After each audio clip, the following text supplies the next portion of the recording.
primer habitante de la calle, no José, sino el primero que sacamos con Sueños de la Calle, era la primera vez que lo hacíamos, entonces también fue a aprender con él cómo se sacaba a alguien de la calle. Y pasaban cosas como que un miércoles llamaban a decir, alguien tiene que recogerlo y llevarlo al odontólogo. Y también por mi trabajo, pues tenía como la flexibilidad en el horario, entonces muchas veces ya yo puedo y lo recogía y hacía esto y como que el primer caso que acompañamos tampoco hubo mucho balance, sino que priorizamos la vida de él y todos dijimos, pues sacrifiquemos muchas cosas para entender cómo se hace. Entonces fue como humanizar al habitante de calle y empezar a entender mucho más de esa realidad. Qué profunda satisfacción debes tener al saber que una persona vivía con frío, siendo víctima de cualquier cantidad de cosas horribles, con hambre, metido en drogas, en vicios, y que esa persona ahorita puede estar con una familia, en su casa, con un trabajo. De verdad, yo creo mucho en eso, en queremos cambiar el mundo, comienza persona a persona. Porque a esa persona le cambiaste el mundo. Bienvenidos a God's Plan, un podcast para descubrir qué es lo que Dios quiere de mí.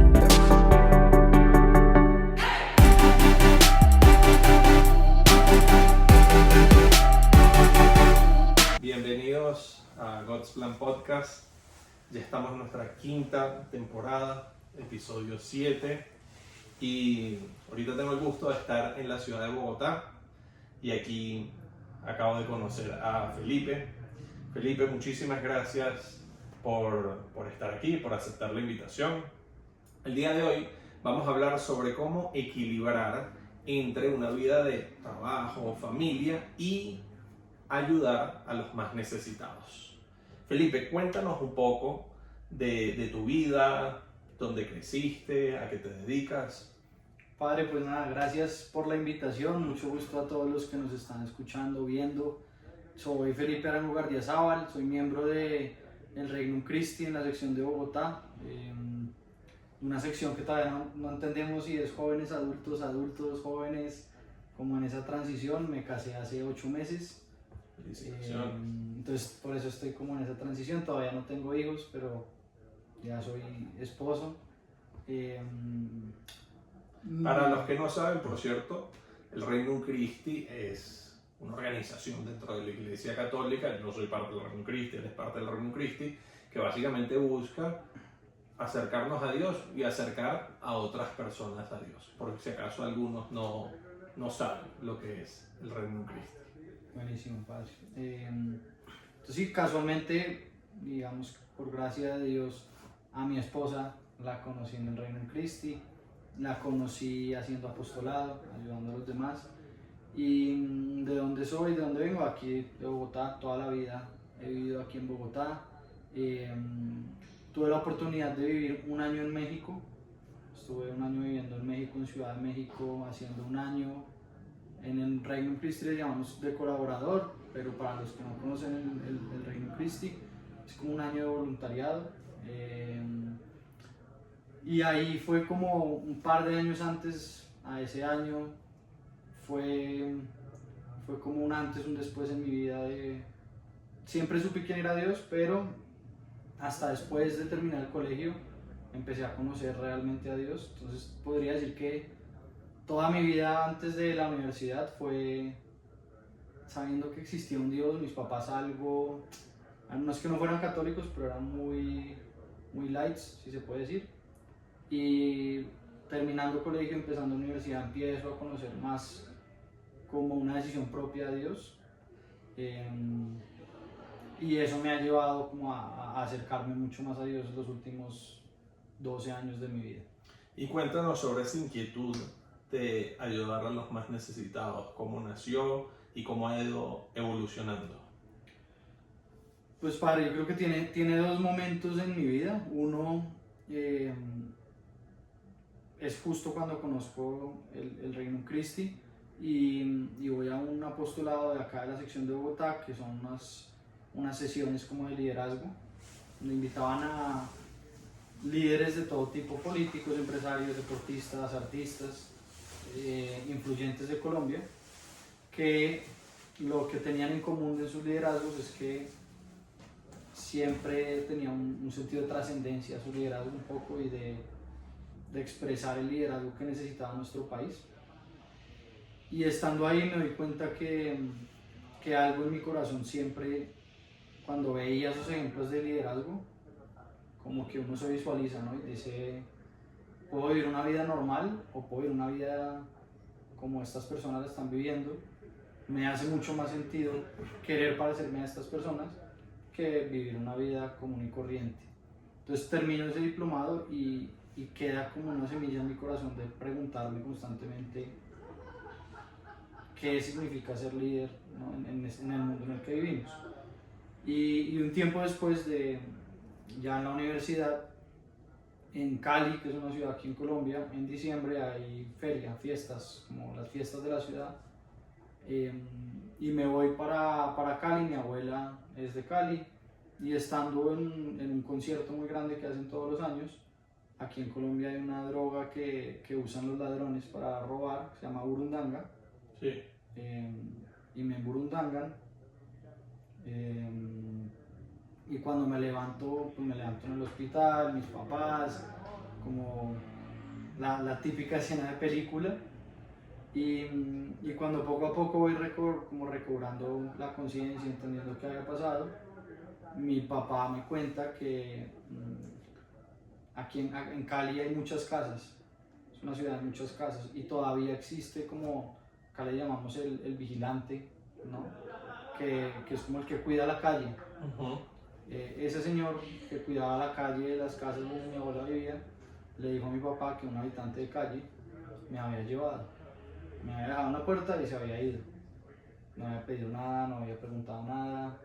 Y como que reflexionar sobre todo eso que estaba pasando, que un habitante de calle, que muchas veces las personas que todos ignoramos, como aquí en Colombia usan palabras muy despectivas para referirse a ellos, había sido el que me había, no sé si salvado la vida, pero al menos seguro me vio tirado por ahí, me recogió y me llevó a la casa de mi abuela. Entonces fue como empezar a conectar ese liderazgo que siempre me había preguntado cómo ejercerlo en un momento de mi vida en el que mi prioridad tenía que ser estudiar, porque estaba en la universidad, y responder a los habitantes de calle, ¿no? Como, lo sentí como una deuda en la que yo estaba con ellos, por uno de ellos que me haya ayudado, todos merecen que yo haga algo por ellos. Y ahí empieza como un constante preguntarme cómo conecto esos dos mundos, el liderazgo y responder a ellos. Y ahí es como que se empieza a construir una historia muy, muy bonita alrededor del liderazgo y de trabajar por los más necesitados. Cuéntanos un poco de esa historia, como que esa experiencia tan bonita, ¿a qué te llevó? Pues lo primero que pasó fue que volviendo, eso fue en diciembre, volviendo en enero, después de vacaciones, literalmente puse en un grupo con unos amigos que quien me quería acompañar a llevar pan y Coca-Cola a un sector donde yo sabía que habían habitantes de calle, y un amigo me dijo, yo lo acompaño, y efectivamente compramos una bolsa de pan, una Coca-Cola de 2 litros, y nos fuimos los dos. Y el primer habitante de calle con el que hablamos nos dijo que había una fundación en Bogotá que hacía eso como un poco más organizado y que lo buscáramos. Entonces llegué a la casa y en ese momento Facebook todavía era muy usado.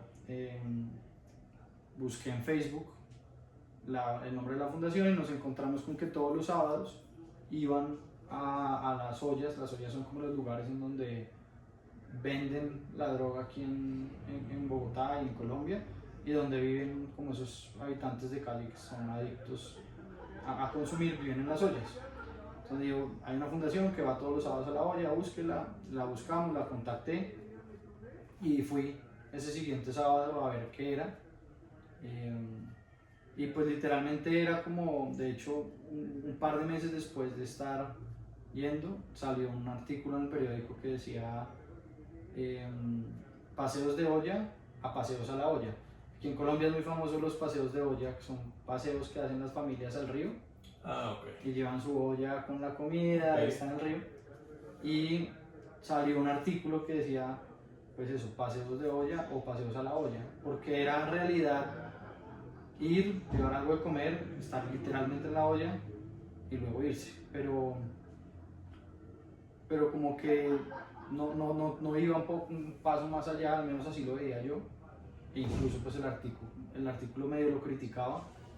Pero ir a la olla sí rompe como una barrera invisible que uno tiene de eso, de quién es el habitante de calle, ¿no? Como, por más de que fuera muy básico lo que hacíamos, pues no era normal todos los sábados dejar de ir de fiesta, estaba en la universidad, ¿no? Dejar de hacer lo que un joven hace por irme de 8 de la noche a 1 de la mañana a la olla a llevar comida. Entonces eso sí generó en mí un vínculo muy grande con esa comunidad, ¿no? Porque ya no era el habitante de calle que me había ayudado, sino pues ya conocía 30, 40 habitantes de calle que yo ya llegaba y me saludaban, incluso ahí empecé a crear como amistades más profundas y ya había uno de ellos que todos los jueves iba hasta mi universidad, me esperaba fuera de un edificio y almorzábamos todos los jueves.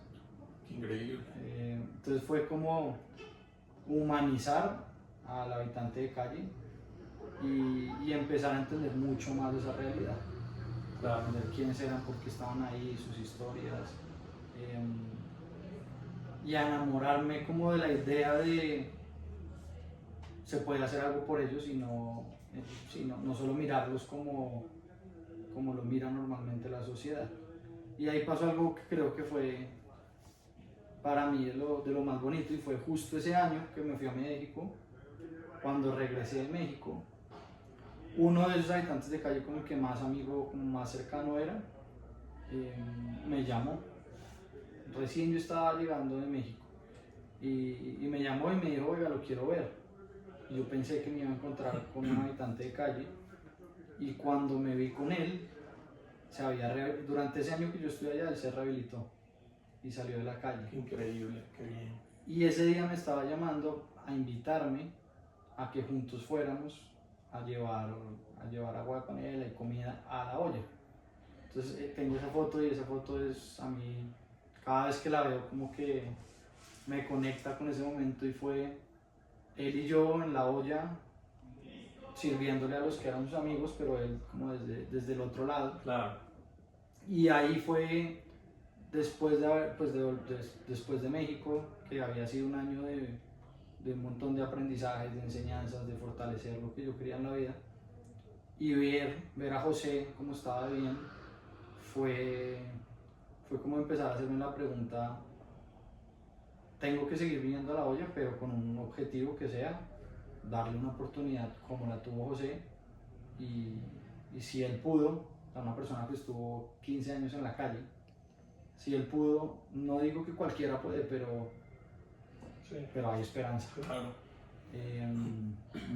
Entonces como que todo eso se fue combinando y fue teniendo sentido, ¿no? Que a uno siempre le preguntan cuál es su propósito, y a veces la gente como que duda mucho en cuál es su propósito. Yo creo que uno no tiene uno, yo tengo varios al menos, y uno de mis propósitos es el resto de mi vida trabajar porque haya menos habitantes de calle en la calle. ¿Y has podido ayudar a otra persona o a otras personas a que dejen de vivir en la calle? Sí, ahí justo pasan un par de años, como ahí yo ya había terminado la universidad, entonces ya trabajaba. Pasan un par de años entre que ya empecé a trabajar y la pandemia. En esos años estuve medio desconectado de la causa, seguía acompañando solo a ese habitante de calle como un objetivo en mi vida, y ya más que el habitante de calle que se había recuperado, se volvió casi que mi hermano. Entonces todos los meses me veo con él, todos los meses almorzamos, comemos, le ayudo con sus cosas. De hecho fue a mi matrimonio. Qué bonito. Entonces ya se volvió como familia y eso me mantuvo muy cerca a los habitantes de calle durante esos años. Pero en pandemia, no sé si pues a mí al menos me pasó y le pasó a otros amigos, que un día empezamos a conversar y fue como ese momento en el que ya nos acostumbramos a que la vida iba a ser encerrados por un tiempo y nadie sabía qué era y que todo el mundo tenía mucho tiempo libre. Sí.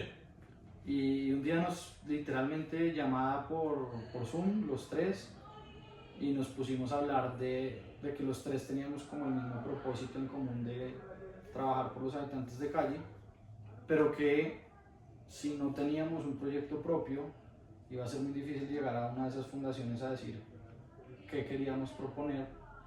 Entonces ahí empezó la idea de por qué no hacemos un apostolado en donde el fin, el objetivo sea acompañar a los habitantes de calle no solo a que se recuperen, sino a que cumplan un sueño. Porque lo que yo aprendí en estos años con José José fue que él tenía sueños, que él también quería a las personas, ¿no? que era un ser humano y que como ser humano, si lográbamos entender sus sueños y acompañarlo a cumplirlos, eso era una fuerza muy poderosa para que no recayera.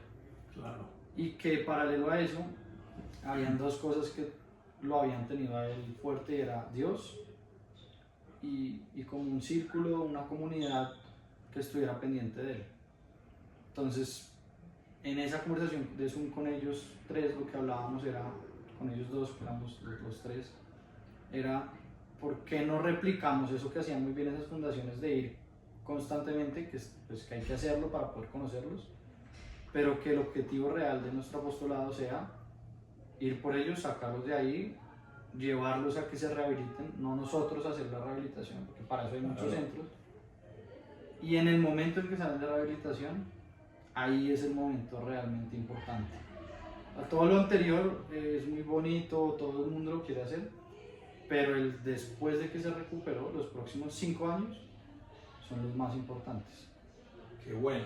Y así nació, en un Zoom, los tres, abrimos un PowerPoint en Drive y empezamos a poner ideas. Y nos empezamos a reunir cada 8 días a ver cómo seguíamos, hasta que un día, eso que uno revisa la presentación y nos miramos los tres como pues ya no falta nada. ¿Qué falta? Pues salir, Trabajar, hacerlo. Pero ahí todavía era pandemia, de que tocaba andar con tapabocas. Entonces, pero nadie va a ir, ¿quién va a ir? Y incluso uno de ellos ya estaba casado y con hijos. Y él decía, no, pues mi esposa no me va a dejar ir, ¿cómo va a ir a la olla en plena pandemia? contagiar y tal. Pero fue como, pues no, si Dios quiere que esto pase, va a ser que vayan voluntarios, que no nos pase nada. Abramos un Instagram, pongamos una foto, mandémoslo por grupos a ver qué pasa. Pues a ver qué pasa es que hace 3 años, más o menos 4 años se fundó en plena pandemia. Y a hoy hemos ido cada 15 días y hemos llevado entre 30 y 40 voluntarios sin parar. ¿Y cómo se llama el proyecto? Sueños de la calle. Sueños de la calle. Y han salido ya 4 habitantes de la calle.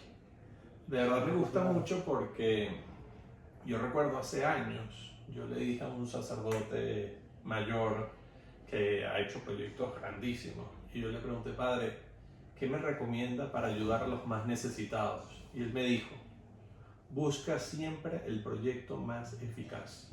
Es decir, no te conformes simplemente con darles comida o con compartir con ellos un rato, visitarlos, sino lo que ustedes están haciendo, o sea, realmente lograr esa rehabilitación y además que es algo integral, porque también la parte espiritual, la parte humana, de verdad, qué bonito. Ahora, ¿cómo pasas de ayudar a una persona dándole comida y compartiendo a llevarlo a un centro de rehabilitación? Pues padre, yo creo que ahí hemos sido extremadamente confiados en Dios porque lo hemos hecho muy sencillo. Muy natural. Llegamos a la olla, el que dice que quiere salir, al principio le poníamos como unas tareas, como bueno, nos vemos en 8 días, pero tienes que estar sobre. Y en 8 días, bueno, pero entonces ahora tienes que traer tu cédula, tu ID. Y cuéntanos un poquito cómo es la olla. Sí, son como casas semi-abandonadas. Hay muchos, pues en realidad hay muchas ollas a las que nosotros vamos. Tiene estas casas abandonadas, tiene muchos centros de reciclaje. Okay. Y a la que vamos queda justo en la carrilera del tren. Entonces también vemos que se mezclan los tres lugares, los centros de reciclaje, la olla, que es una casa con cuartos abandonada donde entran ellos a comprar y consumir, y está la carrilera, en donde muchos también viven ahí como pegados a la pared, entre la carrilera y la pared. Pero al final la olla es un pedazo de ciudad, que eso es realmente lo que a mí más me mueve el corazón, y es mientras todos vivimos aquí en Bogotá tranquilos en nuestra ciudad, para mí es como esa tranquilidad de decir estamos bien con que en nuestra ciudad haya un lugar en el que todos sabemos que el narcotráfico lo tiene dominado y existe, porque hay gente que es adicta a eso y ni la policía, ni los políticos, ni nadie hace nada, y todos estamos de acuerdo con que exista un lugar en el que se vende droga, se mata gente, hay prostitución, viven los habitantes de calle, y además es el lugar desde donde sale toda la droga a la ciudad. Entonces parte del consumo que hace la gente que consume, pues puede consumir porque hay un lugar que se llama La Olla, ¿no? Y es un poquito, todos tenemos algo de responsabilidad con lo que pasa allá. Y ahora, ¿cómo mantienes un equilibrio entre tu esposa, el resto de tu familia, tu trabajo y esta pasión, este deseo profundo por ayudar a los más necesitados? Yo creo que ahí he ido poco a poco aprendiendo. Al principio no tenía un balance. Al principio, eso, pues dejé de salir con mis amigos para ir. Poco a poco ha sido como ir entendiendo esa libertad, ¿no? Si Dios quiere, esto se va a solucionar. No va a ser tanto porque yo fui un héroe que salvó el mundo, sino le ayudé a Dios en algo. Y eso también me da un poco la libertad de entender cuáles son esas prioridades de la vida, ¿no? Que tengo hoy. Antes no tenía esposa, hoy tengo esposa, ¿no? Claro. Antes yo pensaba en, pues si me matan, que me maten. Hoy ya no tanto, ¿no? Pues como si me mata mi esposa ya queda viuda, ¿no? Y si llegara a tener hijos, pues con mayor razón. Pero está como en un entender que hay tiempo para todo. Por ejemplo, el primer habitante de la calle, no José, sino el primero que sacamos con Sueños de la Calle, era la primera vez que lo hacíamos, entonces también fue a aprender con él cómo se sacaba a alguien de la calle. Y pasaban cosas como que un miércoles llamaban a decir, alguien tiene que recogerlo y llevarlo al odontólogo. Y también por mi trabajo, pues tenía como la flexibilidad en el horario, entonces muchas veces ya yo puedo y lo recogía y hacía esto, y como que el primer caso que acompañamos tampoco hubo mucho balance, sino que priorizamos la vida de él y todos dijimos, pues sacrifiquemos muchas cosas para entender cómo se hace. Hoy, de hecho, me tocó tomar la decisión, la triste decisión los últimos meses, de hacerme un poco al lado del proyecto, porque estaba haciendo un diplomado justo los jueves por la noche, que es que salimos, y confiar que el equipo que quedó lo va a hacer. Entonces, ahora, por ejemplo, llevo 6 meses sin poder ir. Sigo en el grupo, sigo viendo todo lo que está pasando. Hoy escribieron pidiendo ayuda para algo y ayudé pues, por el lado rápido. Pero es tener como la tranquilidad que hoy Dios me ha pedido o me ha puesto en el corazón hacer eso que estoy estudiando porque me va a ayudar para mi vida profesional, para mi familia, para mantenerla, y que sin ningún problema, apenas termine el diplomado, puedo volver, ¿no? Como saber que hay tiempo para todo, que en el momento que pude le destiné, era mi prioridad en la vida y le destiné miles de horas, y que ahora, pues de pronto estos 6 meses no voy a poder hacer nada, de pronto en 6 meses otra vez puedo invertirle mis jueves, más tiempo, y hacer más por el proyecto, pero sobre todo creo que lo que he entendido es, si yo no tengo un balance en mi vida, no voy a poder tampoco acompañar a los más necesitados. Y en el camino que he tomado, pues no me fui de sacerdote, no me fui de un monje a solamente rezar, no me fui a donde la madre Teresa con las monjitas, decidí ser esposo y tengo que actuar de tal manera que mi familia esté bien, yo esté bien, tenga tiempo para poder hacer eso.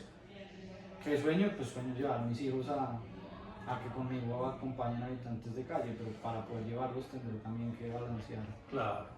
todo un poco. Sí, lo bonito es el discernimiento. ¿Qué me pide Dios?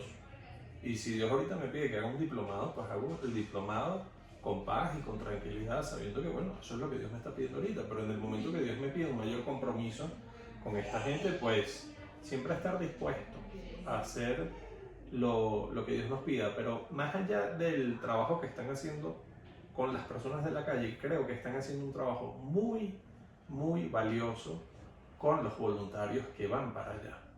Porque es muy fácil uno como que cerrar una ventana y simplemente como que pretender como si esas personas en esos lugares no existen. Y sí existen. Y el cristiano, el ejemplo de Jesucristo es que Jesucristo se compromete. ¿Cuántos pasajes del Evangelio de Jesucristo no cura al paralítico, al leproso, al ciego? Entonces nosotros como cristianos no podemos simplemente como que cerrar una ventana y pretender que no existe. De verdad, te felicito, lo que estás haciendo me impresiona y bueno, ojalá si quieres cuentas con todo mi apoyo para abrir este proyecto en Venezuela, en Barquisimeto. De verdad yo pienso que hay mucha necesidad y ahí en Venezuela, bueno, y en Colombia también, no solamente hay millones de personas que necesitan ayuda, sino que hay millones de personas dispuestas a amar y dispuestas a ayudar.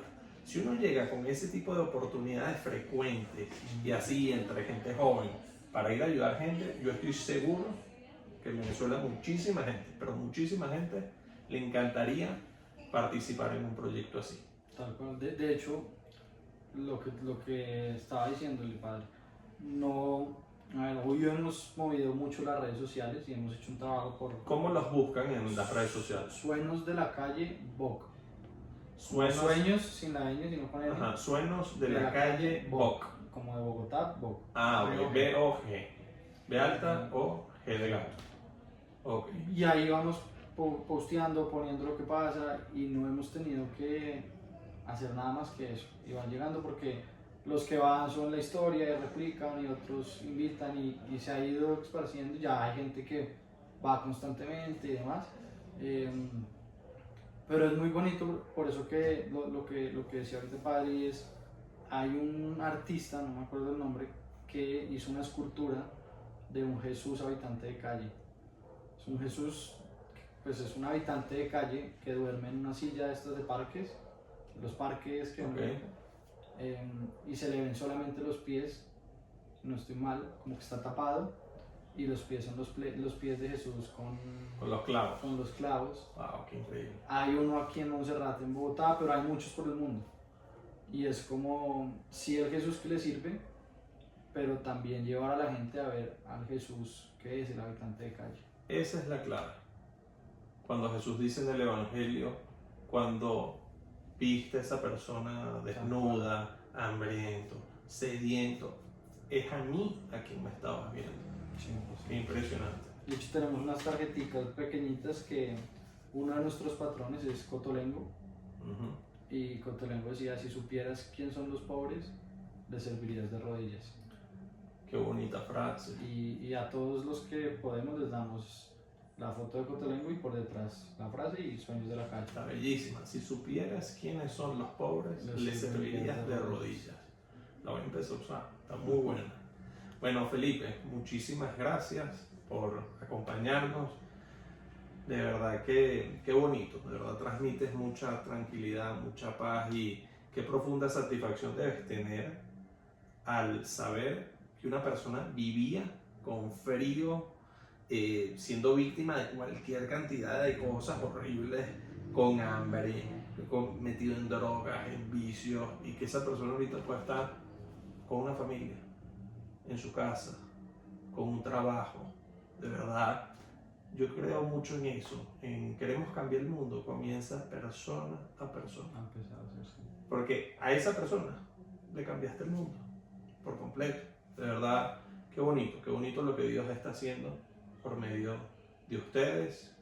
Y bueno, espero que les haya gustado mucho. De verdad que ya me dan ganas de ir lo antes posible a Sueños de la Calle y ayudar en lo que pueda. Padre, yo puedo confesar, por ejemplo, me quedo confesando un buen rato. El padre Lucas, Ajá. que Sí, lo estuvo conozco, aquí amigo mío. hasta hace 6 meses.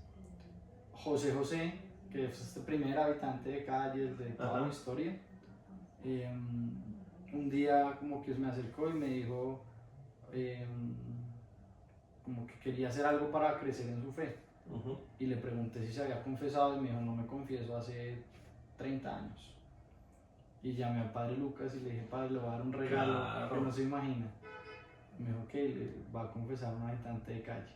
Y lo traje aquí a la casa y estuvieron No, si una hora. Si estuviese aquí en Bogotá, iría con ustedes, de verdad me encantaría. Y lo disfrutó mucho. Y a nosotros los sacerdotes nos hace mucha falta ese contacto directo con Jesucristo sufriente, de verdad que sí.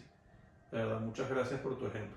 Y bueno, ojalá de aquí salga algo interesante por allá en Venezuela. Buenísimo. Muchísimas gracias, espero que les haya gustado y que Dios les bendiga. Hasta luego. Chao.